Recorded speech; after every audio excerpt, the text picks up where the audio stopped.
سلام. تخيلي الموسيقى الشعبية اللي كنسمعوها دابا. أول تسجيلاتها ما كانتش في المغرب بل في باريس في الثلاثينات تحت الحماية الفرنسية. الموسيقى الشعبية كانت ممنوعة رسمياً في المغرب، حيث كانت كتحرك المشاعر الوطنية. الفنانين بحال عبد الوهاب أغومي ومحمد بن عبد السلام كانوا كسافروا لفرنسا باش يسجلوا في استوديوهات باريسية سرراً. هذه الأسطوانات كانت كتهرب للمغرب بطرق سرية، والناس كانت كتجمع فديورها باش تسمعها في بلاصات مخبية. ولهذا السبب الشعبي تسمى شعبي، لأنه كان موسيقى الشعب الحقيقي ماشي الموسيقى الرسمية ديال النخبة. 100% ديال هذا الفن هو كفاحه.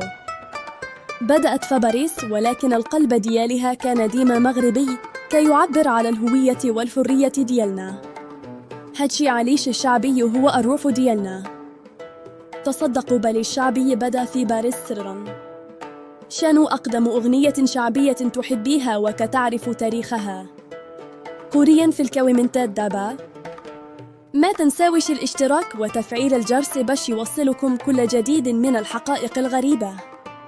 نشوفكم في الفيديو الجاي. سلام.